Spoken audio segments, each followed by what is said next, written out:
Hello बच्चों, मैं Deepak Singh, masters student IIT Kanpur. हमने क्लास 12th का थर्ड चैप्टर शुरू किया था, aldehyde, ketone and carboxylic acid. अभी हम शुरू करने जा रहे हैं chemical reactions of carboxylic acid.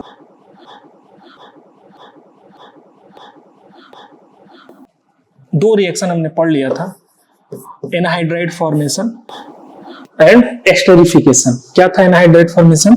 हमने क्या था कि कोई भी R C double bond OH लेके आओ, एक और R C double bond OH लेके आओ, या तो सेमी ले लो या अलग ले लो, उससे कोई फर्क नहीं पड़ता, बस कार्बोक्सिलिक ग्रुप दोनों में होना चाहिए।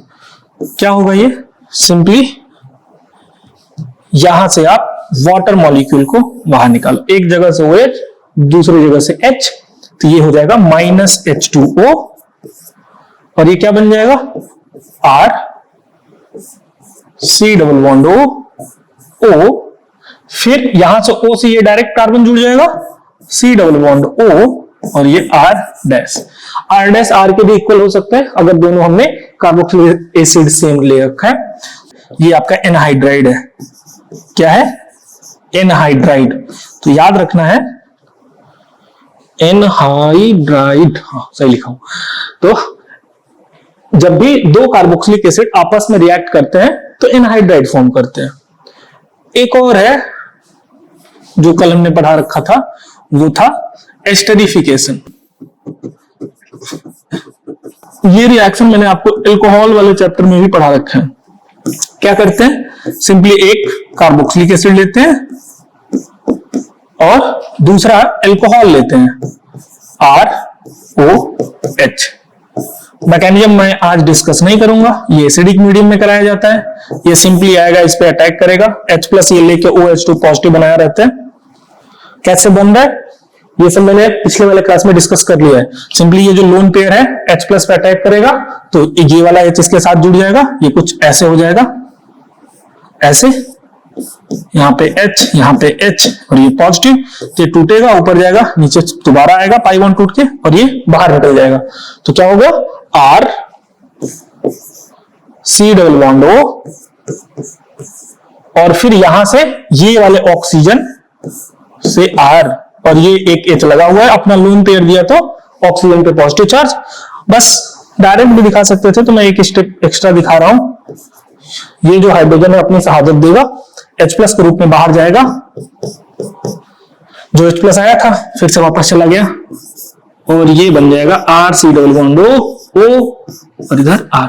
ये अगर R डैश लोगे तो यहां R डैश हो जाएगा। तो ये क्या है? तो ये एस्टर है।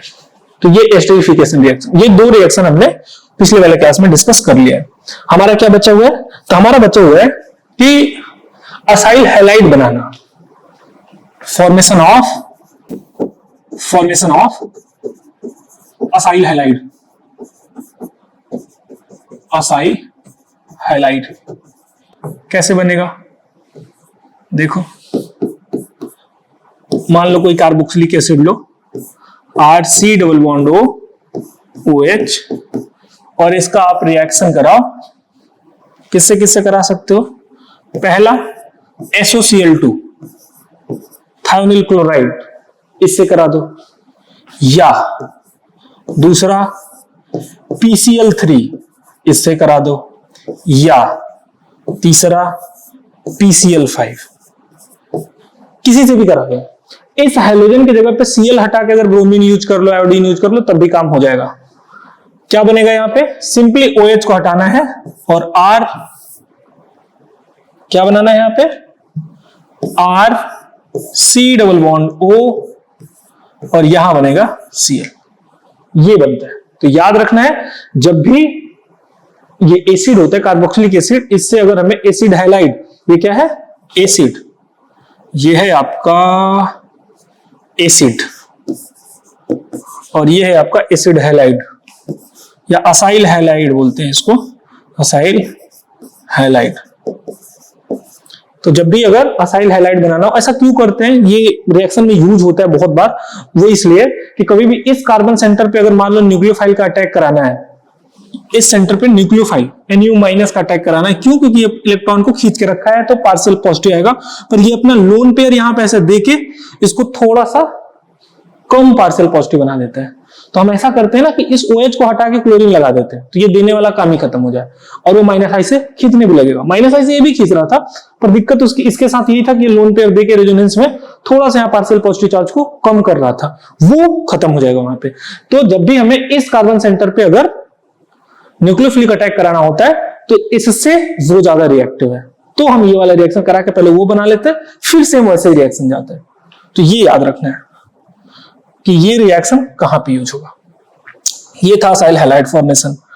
अमाइड फॉर्मेशन में भी यूज कर सकते हो, मान लो अमोनिया से रिएक्शन बनेगी, ammonia reaction with ammonia, ammonia क्या होगा देखो, मान लो RC डबल बॉन्ड OH ले लिया हमने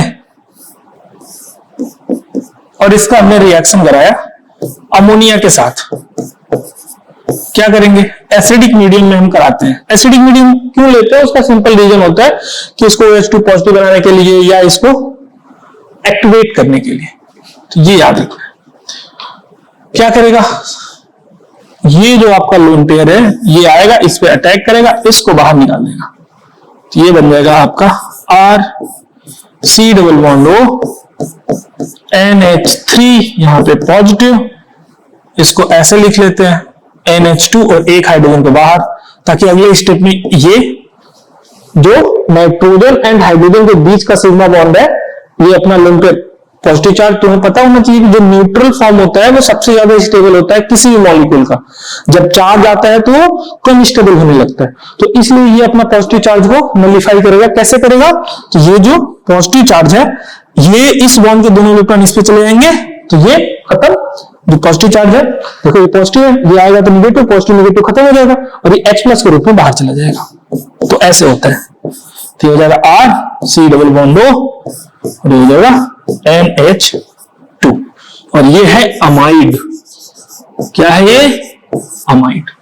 तो ये भी एक रिएक्शन होता है आपका अमोनिया का कार्बोक्सिलिक एसिड से। जैसे आपकी ना बुक में कुछ एग्जाम्पल दे रखा है, कुछ इस तरीके से दे रखा है, इसको डायरेक्ट ना अटैक करा के कुछ ऐसे आपको दिखा रखा है, जो आपके बुक में दे रखा है, मैं पहले वो लिख दे रहा हूं। मान लो कोई बेंजीन रिंग है, बेंजीन रिंग, ठीक, यहां पे C डबल बॉन्ड O और H। तो वो कह रहे हैं कि जब आप अमोनिया से रिएक्शन कराओगे ना, केवल अमोनिया से, मान लो एसिडिक मीडियम नहीं भी है, तो ये जो लोन पेयर है अमोनिया बेस की तरीके से काम करेगा और ये O- ये H+ के रूप में ले लेगा, तो ये हो जाएगा कुछ ऐसे C डबल बॉन्ड O, ये O पे माइनस और NH4 पॉजिटिव, कुछ ऐसे सॉल्ट बनेगा। तो NH3 जो है वो H+ लेके NH4 पॉजिटिव बन गया और O पे नेगेटिव, तो ये एक सॉल्ट है। नेगेटिव पॉजिटिव जब भी जैसे NaCl आता है ना, Na+Cl- या NH4Cl, NH4+Cl- ammonium chloride salt, इसका जब हाइड्रोलिसिस कराओगे ये वाला जो रिएक्शन होता है ये रिवर्सिबल होता है, ये याद रखना है। जब दोनों तरफ ये जो साइन होता है ना, ये होता है इरिवर्सिबल का, यानी इधर से उधर रिएक्शन यार दोबारा वापस नहीं आएगा, पर यही जब अगर ऐसे हो, ऐसे, तो ये होता है रिवर्सिबल, कि इधर से उधर जा रहा है, उधर से इधर आ रहा है। ऐसा क्यों हो रहा, तो ये देख रहे हो ना, यहां से कोई रिएक्शन नहीं हुआ, सिंपल ये जो है वो H+ ले लिया है, तो ये दोबारा H+ इसको देके अमोनिया बना सकता है, तो ये रिवर्सिबल होता है। जब इसका हाइड्रोलिसिस कराते हैं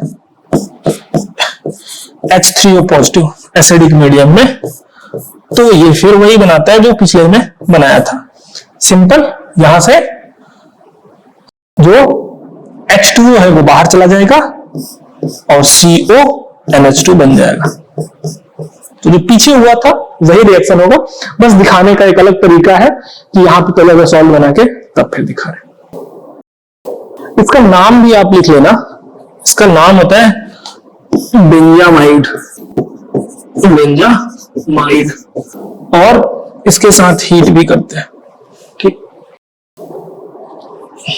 पीछे वाले रिएक्शन में, इसके पहले वाले में, इसमें हमने सारा प्रोडक्ट नहीं लिखा है ना, तो एक काम करते हैं, इसमें सारा प्रोडक्ट भी लिख लेते हैं, क्योंकि मान लो आपको अलग अलग दे दिया जाए तो फिर क्या करोगे। मान लो अगर सबका प्रोडक्ट लिखना हो तो सबका प्रोडक्ट भी लिख लो कि जब RCOOH SOCl2 से रिएक्ट करेगा तो आपका बनाएगा RC⋅O, इधर Cl, बस जोड़ जोड़ के लिखोगे, आराम से लिख पाओगे। और फिर SO2 गैस बाहर निकलता है और वहां से हाइड्रोजन, और यहां से एक Cl बचा है तो HCl, ऐसे बनता है। और एक RCOOH, और इसका रिएक्शन अगर PCl3 से कराओगे,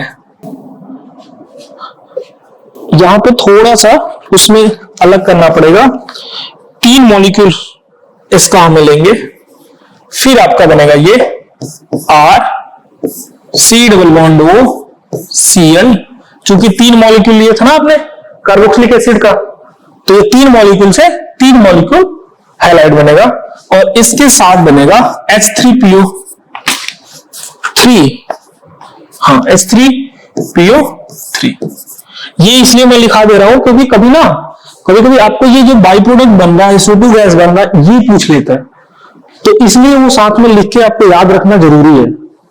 और हमारा एक और था जो था PCl5 से RCOOH, और इसका रिएक्शन अगर आप PCl5 से कराते हो, मेन प्रोडक्ट तो वही रहेगा RC⋅O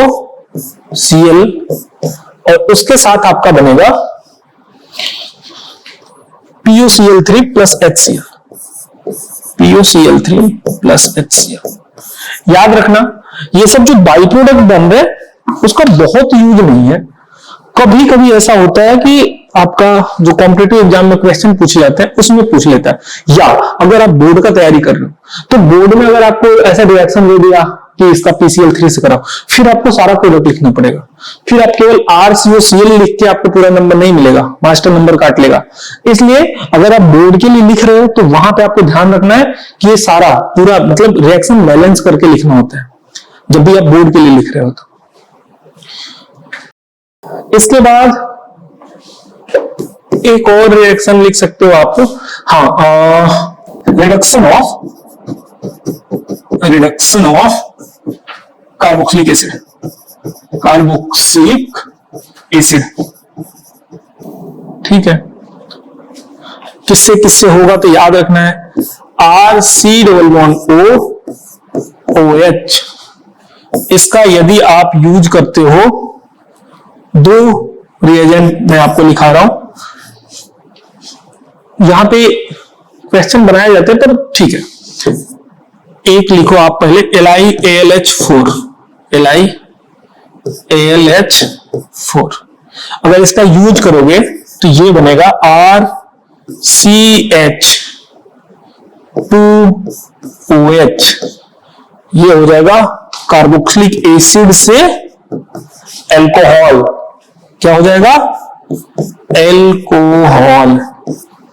तो ये याद रखना है कि कभी भी अगर LiAlH4 को कभी ना शॉर्ट में LAH भी लिखा होता है, मैं पीछे वाले चैप्टर्स में बता चुका हूं, LiAlH4 को लिथियम एल्यूमिनियम हाइड्राइड बोलते हैं, कैसे ये रिएक्ट करता है, ये सब मैंने पीछे वाले क्लास में डिस्कस कर रखा है। मुझे ऐसा लगता है कि जो अल्कोहल का फॉर्मेशन ऑफ अल्कोहल पढ़ रहे थे वहां पे इसी के जस्ट इसी से मैंने बोला था कि पीछे में जब चैप्टर पढ़ के आओगे तो आपको रिवाइज होता जाएगा, तो वहां पे देखो इसका रिडक्शन यहां पे पढ़ रहे हैं और इसका फॉर्मेशन में हमने फिर से पीछे पढ़ रखा है कि इसको रिड्यूस करके भी अल्कोहल बनाया जाता है। तो ये आपको याद रखना है कि ये बार बार चीजें एक दूसरे से लिंक होती है। इसका फुल फॉर्म होता है लिथियम एल्यूमिनियम हाइड्राइड। क्या होता है, लिथियम एल्यूमिनियम हाइड्राइड, याद रखना है। अच्छा, एक रिएक्शन और होता है कुछ ऐसे कि सोडा लाइम डी कार्बोक्सिलेशन, उसे क्या बोलते हैं? Soda lime D carboxylation. D carboxylation क्या होता है? सोडा लाइम डी कार्बोक्सिलेशन, देखो RCOOH जो कार्बोक्सिलिक एसिड है, इसका जब आप रिएक्शन करोगे NaOH के साथ CaO कैल्शियम ऑक्साइड, तो ये जो आपका बनाता है वो बनाता है RH प्लस Na2CO3। ये आपको याद रखना है। ये Na2CO3 बाद में टूट भी जाता है कार्बन डाइऑक्साइड में, तो ये आपको इतना याद रखना है कि जब भी आप कार्बोक्सिलिक एसिड का रिएक्शन कराओगे NaOH CaO3 तो आपका RH मतलब क्या बन गया? अल्केन बन गया डायरेक्ट, अल्केन। और ये क्या था? Acid, carboxylic acid. तो कार्बोक्सिलिक एसिड से डायरेक्ट अल्केन बनाना हो, एल्कोहल तो बना ही सकते हो, डायरेक्ट अल्केन बनाना हो, उसके लिए आप soda lime D carboxylation reaction कराते हो। एक और याद रखना, आप इसके साथ हीट भी करते हैं, हीट करते हैं। पीछे वाले में शायद मैंने एसिडिक कंडीशन दिया था, नहीं दिया था, तो इसके साथ H3O पॉजिटिव एसिडिक कंडीशन रखते हैं। वो इसलिए रखते हैं ना, यहाँ ये जो लिथियम एल्यूमिनियम हाइड्राइड है, ये नाम से ही पता चल रहा है कि ये हाइड्राइड डोनर है, हाइड्राइड डोनर H माइनस। तो H माइनस आता है, कार्बोनिल पे अटैक करेगा, O माइनस बन जाएगा। यहाँ पे H माइनस कीटोन पे अटैक करेगा, O माइनस बनेगा। फिर वो O माइनस है, वो यही जो आप H3O पॉजिटिव कर रहे हो ना एसिडिक मीडियम, इससे H लेगा। तो ये कुछ ऐसा करके जाता है रिएक्शन। आपको मैकेनिज्म के लिए दिक्कत नहीं लेना, आपके बुक में मैकेनिज्म डिस्कस नहीं किया गया। ये था सोडा लाइम डी कार्बोक्सिलेशन। एक और आप याद रखो, कोलबेज इलेक्ट्रोलिसिस। क्या? कोलबेज इलेक्ट्रोलिसिस। कोलबेज इलेक्ट्रोलिसिस, इलेक्ट्रो रिएक्शन आपके बुक में नहीं लिखा, पर इसके थोड़ा सा बोला गया है, तो याद रखना है कि जब भी मान लो RCOOH, इसी का 2 मॉलिक्यूल ले लो या कोई दूसरा मॉलिक्यूल कार्बोक्सिलिक एसिड का ले लो, दोनों में चलेगा। मैं दूसरा ही ले रहा हूं COOH और यहां R' में ले रहा हूं, ठीक। इसका जब आप इलेक्ट्रोलिसिस कराते हो, अगर हो सकता है कि आप अगर फिजिक्स अभी पढ़ रहे होगे तो आपको वहां पे इलेक्ट्रोलिसिस बताया जाएगा, या मैं भी अभी बताऊंगा। फिजिकल केमिस्ट्री शायद मैं नहीं पढ़ा रहा हूं, एक आपके दूसरे सर पढ़ा रहे हैं, उसमें आपको इलेक्ट्रोकेमिस्ट्री में बताए होंगे कि इलेक्ट्रोकेमिस्ट्री में इलेक्ट्रोलिसिस किसे बोलते हैं। जब भी हम कोई इलेक्ट्रिकल केमिकल रिएक्शन कराते हैं इलेक्ट्रिसिटी देके, उसे हम कहते हैं इलेक्ट्रोलिसिस। तो जब भी आप इलेक्ट्रोलिसिस करोगे, इलेक्ट्रोलिसिस क्या होता है? इलेक्ट्रोलिसिस, तो कोई केमिकल रिएक्शन कराओगे इलेक्ट्रिसिटी पास करके, तो ये जब कराते हैं तो ये कपलिंग रिएक्शन होता है, ये R बनता है। ये आपको याद रखना है। ये जो COH है, ये COH है, ये उड़ जाते हैं कार्बन डाइऑक्साइड बनके, और ये दोनों R जो भी अल्केन पार्ट लगा हुआ है वो आपस में कपल हो जाते हैं। तो ये एक रिएक्शन था, आप इसे भी याद करके रखो। एक और आपके बुक में रिएक्शन दे रखा है, एक्चुअली 2 रिएक्शन है, सब्स्टिट्यूशन है। हाँ, हेल-विल्हार्ड-जेलेंस्की रिएक्शन, हेल-विल्हार्ड-जेलेंस्की रिएक्शन, इसको HVZ भी बोलते हैं, याद रखना। कभी कभी ना शॉर्ट में कहीं लिखा होता है रिएक्शन, क्या होता है, किस लिए यूज किया जाता है? तो ये यूज किया जाता है जो COH ग्रुप है उसके जस्ट बगल में अगर हाइलाइट लगाना हो। देखो मैं क्या बात कर रहा हूं, RCH2COOH, ऐसे कोई कार्बोक्सिलिक एसिड दे रखा है, इसका आप रिएक्शन कराओगे X2 के साथ फास्फोरस, रेड फास्फोरस लिखते हैं। रेड फास्फोरस 2 कलर का होता है, रेड एंड ब्लैक, तो रेड फास्फोरस यहां पे यूज किया जाता है। होगा क्या, एक से यहां पे क्या हो सकता है, तो क्लोरीन, ब्रोमीन, आयोडीन, इन तीनों में से कोई भी हो सकता है। होगा क्या इससे? तो इससे होगा ये कि आपका जो प्रोडक्ट बनेगा, आपका जो प्रोडक्ट बनेगा वो कुछ ऐसा बनेगा, RCH COOH और X यहां पे लगेगा। तो आपने देखा कि COH में अगर CuCl बनाना हो तो हम SOCl2 PCl3 PCl5 वो यूज करते हैं। बट अगर हमें कार्बोक्सिलिक एसिड के जस्ट बगल अल्फा कार्बन पे अगर हाइलाइट लगाना हो कोई भी क्लोरीन ब्रोमीन आयोडीन, तो हम X2 रेड फास्फोरस के साथ यूज करते हैं। तो ये रिएक्शन भी बहुत इंपॉर्टेंट होता है, याद करके रखना। लास्ट रिएक्शन है, इसके बाद हम क्वेश्चन सेशन की तरफ जाएंगे। Electrophilic substitution.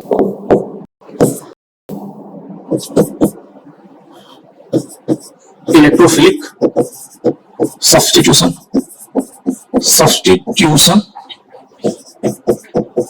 रिएक्शन क्या होता है? पीछे वाले क्लास में जैसे हम डिस्कस करते आ रहे हैं कि फिनॉल के साथ कैसा होता है, एल्डिहाइड के साथ कैसा होता है, कीटोन के साथ कैसा होता है, तो वही वाला जस्ट यहां भी होगा। मैंने आपको बता रखा है कि यहां पे अगर C डबल बॉन्ड OOH, क्या बताया था पीछे वाले में कि यदि मान लो कि बेंजीन के जस्ट बगल वाला जो कार्बन है ऊपर वाला, अगर उसके पास पाई बॉन्ड है तो वो -M इफेक्ट शो करता है। तो ये ग्रुप क्या शो करेगा? -M effect. और -M इफेक्ट जो ग्रुप शो करते हैं वो मेटा डायरेक्टिंग होते हैं। हेलोएल्केन हेलोएरीन वाले में मैंने बहुत अच्छे से डिटेल में वहां पे डिस्कस किया है कि जो भी यहाँ पे जो जस्ट बगल में ऊपर कार्बन लगा है या कोई भी एटम लगा है, अगर उसके पास लोन पेयर है तो वो +M डायरेक्टिंग है। लिख लो अगर कॉपी पे नहीं याद है तो, कि अगर बेंजीन रिंग के जस्ट ऊपर वाला जो सेंटर है, कार्बन हो, ऑक्सीजन हो, नाइट्रो कुछ भी, अगर उसके पास लोन पेयर है तो वो +M डायरेक्टिंग है। +M डायरेक्टिंग का क्या मतलब है कि वो ऑर्थो एंड पैरा पे इलेक्ट्रोफाइल को भेजेगा। यहां पे कोई भी इलेक्ट्रोफाइल आए E+, अब E+ में मैंने क्या बताया था, लेट्स सपोज NO2+ है तो उसको कहां भेजेगा? ऑर्थो एंड पैरा पे। पर कभी भी अगर जो बेंजीन रिंग के जस्ट बगल में कार्बन है उसके पास पाई बॉन्ड है तो -M इफेक्ट शो करेगा और वो इलेक्ट्रोफाइल को मेटा पे भेजेगा। मेटा डायरेक्टिंग ग्रुप है। तो ये -M इफेक्ट वाले क्या होते हैं? Meta directing. Meta directing. तो यहां पे कीटोन हो, कार्बोक्सिलिक एसिड हो, एल्डिहाइड हो, सब के सब मेटा पे भेजेंगे। तो मेटा डायरेक्टिंग ग्रुप। तो बस मेटा पे ले जाके इलेक्ट्रोफाइल को लगा देना है। यहां पे C डबल बॉन्ड OH और यहां पे इलेक्ट्रोफाइल लग जाएगा। अब मान लो इलेक्ट्रोफाइल में अगर दे दूं, यहां पे अगले रिएक्शन में आप करके लिख लेना। मान लो कि मैं यहां पे ऐसे डाल दिया H2SO4, आप अगले रिएक्शन में इसको लिखोगे H2SO4 और HNO3। अब आपको याद होगा, इसको मैं मान लो कंसंट्रेटेड कर दूं और ये भी कंसंट्रेटेड, तो ये दोनों मिलके हमें क्या देते हैं? ये मिलके हमें क्या देते हैं? NO2+। तो ये दोनों मिलके हमें NO2+ देते हैं। तो ये एक इलेक्ट्रोफाइल है। क्या है ये? इलेक्ट्रोफाइल। ये है आपका इलेक्ट्रोफाइल। और ये इलेक्ट्रोफाइल जस्ट जैसे E आके यहां पे लगा था वैसे ही यहां पे NO2 आपका लग जाएगा। ये एक इलेक्ट्रोफाइल है। और यहां से रिएक्शन, जब भी इलेक्ट्रोफिलिक सब्स्टिट्यूशन रिएक्शन होगा तो जो मेटा पोजीशन आपको याद होगा ना, इस वाले पोजीशन को बोलते हैं ऑर्थो, इसे बोलते हैं मेटा, इसे बोलते हैं पैरा। ठीक है, तो जो भी NO2 इलेक्ट्रोफाइल है वो आपके मेटा पोजीशन पे लगेगा। ये जो हुआ आपका electrophilic substitution on the ring. Reduction वाले पार्ट में ना एक चीज आप याद रखना, ये केवल कॉम्पिटिटिव एग्जाम के लिए है। मान लो रिडक्शन ऑफ कार्बोनिल कंपाउंड। क्या कार्बोनिल में मान लो, ये आपको याद रखना है कि R मैं पूरा ही एक बार आपको बता दे रहा हूं। मान लो aldehyde low, are C double bond हो, यहां पे आर डैश कोई कीटोन ले लो, ये आर, और इधर आप फिर एस्टर ले लो और R C double bond O, O H acid ले लो, फिर R C double bond O amide ले लो। ठीक, इतने सारे आपने ग्रुप पढ़ रखे हैं, इन सब में से कोई भी ले सकते हैं। अब मैं ऐसा कर रहा हूं कि आपका ना यहां पे मान लो कि अपने अगर रिएजेंट के रूप में LiAlH4 यूज किया है, और यहां मैं लिख रहा हूं कि आपने NaBH4 यूज किया है। ये दो आपका उसमें दे रखा था।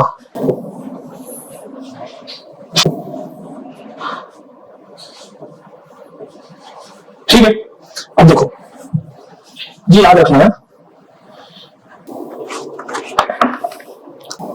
क्या होगा अगर लिथियम एल्यूमिनियम हाइड्राइड से आप अगर रिड्यूस करा रहे हो तो जो एल्डिहाइड है वो हो जाएगा RCH2OH, जो RCOR है वो हो जाएगा RC पे यहां पे OH, यहां R dash. Lithium aluminium hydride की बात कर रहा हूं, अगर इससे रिड्यूस करा रहे तो अगर ये एस्टर है तो ये भी हो जाएगा RCH2OH, अगर यहां पे एसिड है ये भी रिड्यूस हो जाएगा और ये हो जाएगा RCH2OH। सब एल्कोहल में रिड्यूस होंगे। अगर अमाइड है तो ये हो जाएगा RCH2NH2 अमीन में। ओके, इसके बाद यदि मान लो कि आपने यूज किया, आपने ऐसा यूज कर रहे हो NaBH4 as a reducing agent, तो क्या होगा, तो ये जो एल्डिहाइड है वो हो जाएगा RCH2OH, जो कीटोन है ये भी हो जाएगा RCH2OH, और नीचे जितने बचे, ये जो एस्टर बचा, एसिड बचा, अमाइड बचा, ये डिडंट रिड्यूस, ये सब रिड्यूस नहीं होंगे, कोई रिड्यूस नहीं होगा, ये भी रिड्यूस नहीं होगा, ये भी रिड्यूस नहीं होगा। तो NaBH4 इनको रिड्यूस नहीं कर पाता है। तो याद रखना है जो NaBH4 है केवल इन दोनों को ही रिड्यूस करेगा, कीटोन को और एल्डिहाइड को, बाकी एस्टर को, एसिड को, अमाइड को रिड्यूस नहीं कर पाएगा। तो अगर कहीं, मैं इसलिए बता रहा हूं क्योंकि ये दोनों आपका रिड्यूसिंग एजेंट यूज हुआ है, आपकी बुक में दे रखा है, और ये सब भी आप कार्बोनिल कंपाउंड में पढ़ रखे हो। तो ये वाला पार्ट जो आपका थ्योरी पार्ट था वो पूरा हो चुका है एल्डिहाइड, कीटोन, कार्बोक्सिलिक एसिड का। अब हम चलेंगे PYQ पे। ठीक है बच्चों, तो जो थ्योरी वाला पार्ट था वो हमने कवर कर लिया है। अब हम कुछ PYQ लेके आए हैं